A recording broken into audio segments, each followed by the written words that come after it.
Okay, so for this video, I'm starting off with the Maryland State House.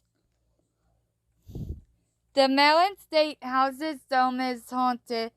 This iconic symbol in Maryland's capital of Annapolis had a plaster fall to its death from the 96-foot-tall all-wooden dome that caps the building, and he's still hanging around, and apparently he's not too happy. The Maryland State House in Annapolis has so many superlatives. I'm sorry, I can't say it. Like, the oldest, this, the biggest, that, but the 96-foot tall all wooden dome that caps the building in the center of State Circle also has a legendary ghost, the spirit of Thomas Dent, a plasterer who tragically fell to his death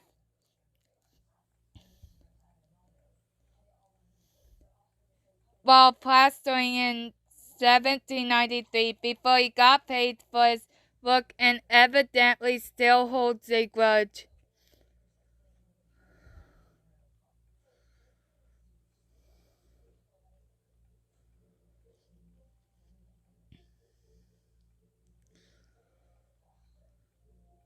I'm skipping the history and just going straight to the ghost story. In 1793, Thomas Dent was on scaffolding plastering the top of the dome inside the Capitol building. The scaffolding collapsed and Dent fell 94 feet to his death on the marble floor below. It had to be a grisly scene. As the story goes, Dent had a widow and several children who, upon Dent's death, were left without any means of income. Dent's employer refused to pay owed wages to Dent's widow, stating that Dent was dead and dead men don't get paid. The employer also refused to give Dent's tools back to the widow so that they could be sold. Tragically, the widow and children were deported to England.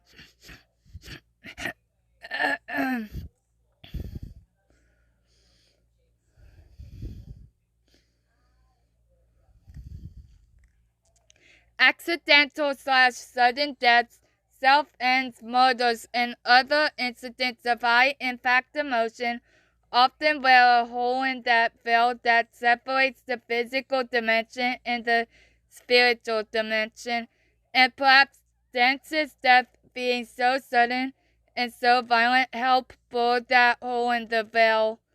Legislators, aides, and even security officers have told tales of rushing winds and blasts of cold air surfacing in the State House rooms when all the doors are sealed shut. Disembodied voices, particularly in the old chamber where the George Washington likeness stands.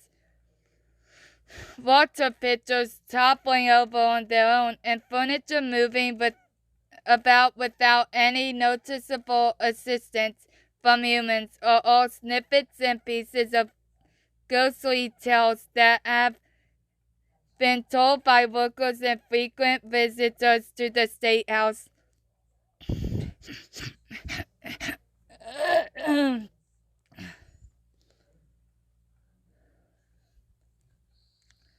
Some figure it's Dent making mischief because he's pissed about not getting paid.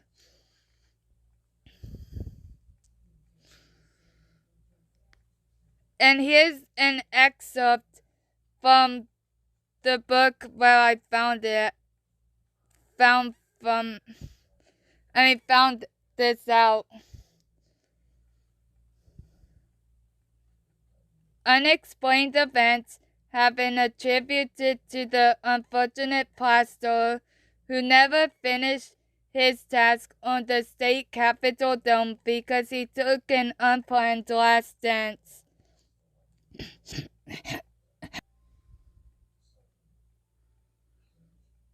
And this is the next story.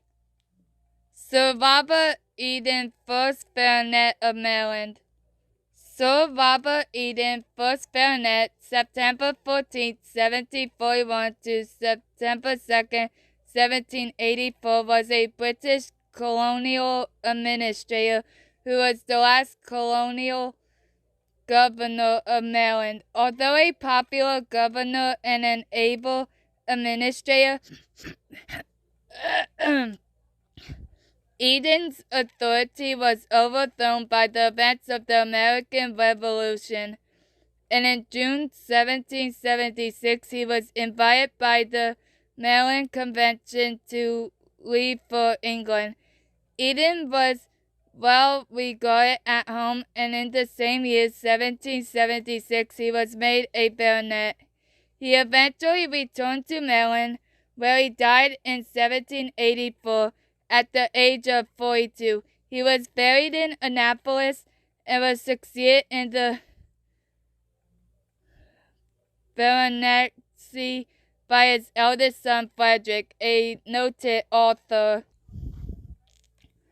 John Paul Jones, a key figure in the American Revolutionary War, has a significant connection to Annapolis, Maryland, where he is buried.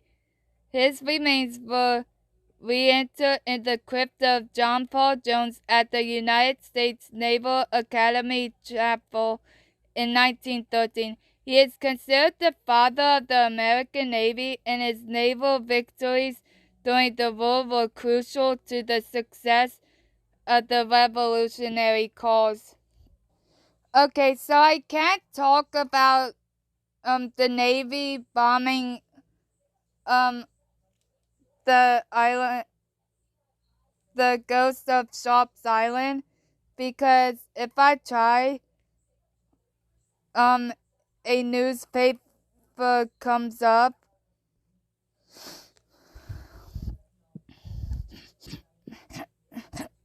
I also can't talk about the floating coffin of Hooper Island. Anyway, you've heard of Nessie or the Loch Ness Monster, right? Well, have you heard of Chessie, the Chesapeake Bay Monster? I'm using two websites, Wikipedia and Cryptid Wiki. So if any information is repeated, I'm sorry.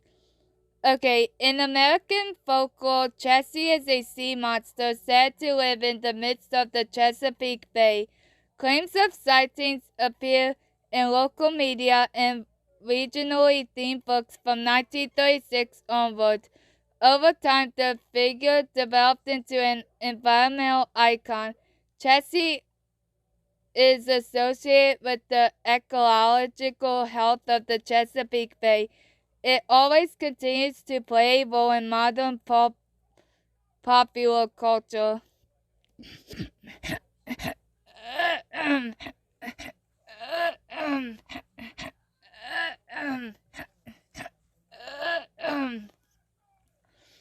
I'm not reading all of this.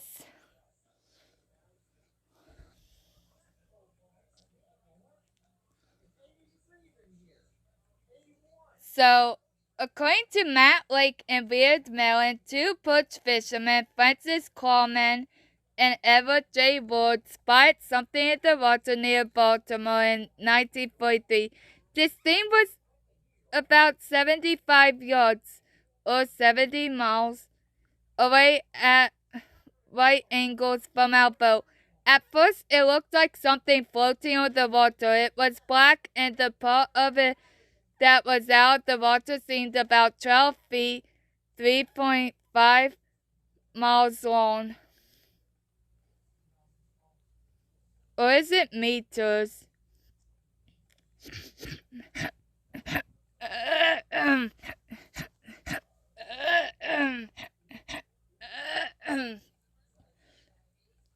It has a head about as big as a football and shaped somewhat like a horse's head. It turned its head around several times, almost all the way around. A sketch of an unknown sea creature drawn by photo Trudy Guthrie was published by the Evening Sun in September 1980.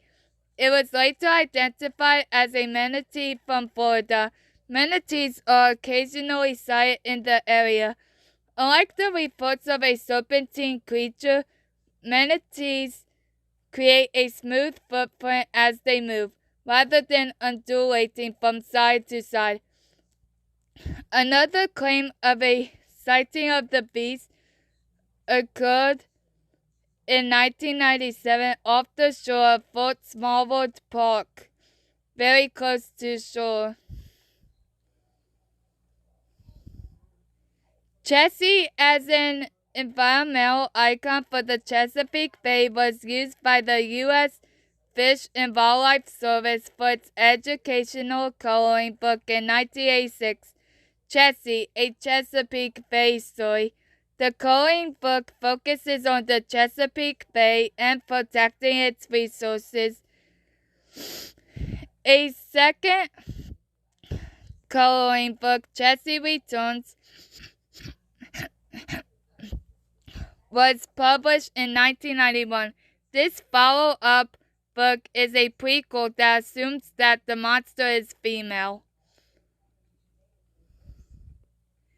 A manatee rescued from the Chesapeake's cold water in October 1994 was nicknamed Chessie before it was returned to Florida. In 1995, Chessie the manatee swam back to the Chesapeake Bay, then swam up to Rhode Island, being tracked by a satellite tag on its fluke. Manatees are unusual so far from Florida, but this one has revisited the Chesapeake several times since then. Chessie was photographed in the Patapsco River in 2010 unconfirmed, and again near the shore of Calvert County on July 12, 2011. Confirmed by U.S. Geological Survey biologists. The Cambridge, Maryland-based RAR Brewing features Chessie on many of the beer cans produced by the brewery. Oh, the minor league baseball team Bowie Bay Sox has a green monster mascot named Louie, whose design is based on the Chesapeake Bay monster. I actually didn't know this. The classic photograph of Chessie is actually a toy dinosaur floating in the water.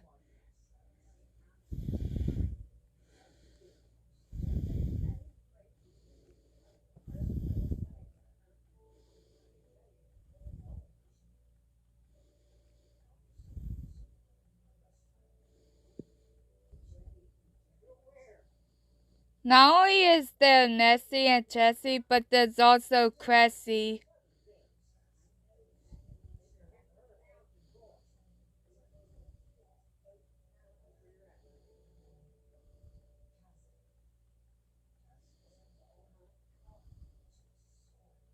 Oh my gosh. For a second, I thought it was Nessie playing chess on bowling weekends.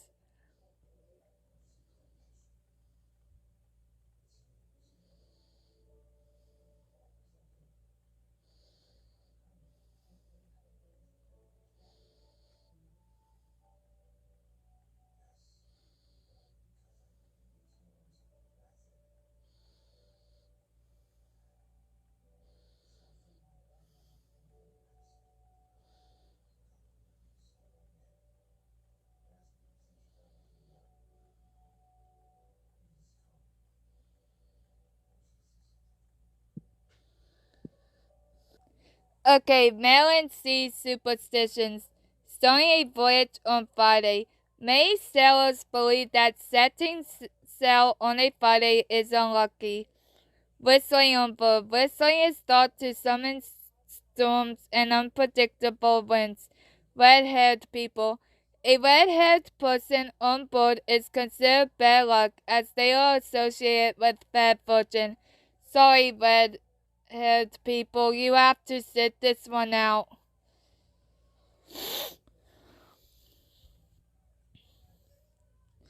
Of course I'm kidding. Pouring wine overboard. While some sailors believed it brought good luck to pour wine on the deck, it is now viewed as a waste and a mess, killing seabirds like albatross or gulls. Sailors believed seabirds carry the souls of dead sailors, and killing one is considered bad luck. Seeing a black cat. Sailors believe cats bring good luck and protection from bad weather, especially for ships. Seeing an albatross. Albatrosses are considered a sign of good luck and protection.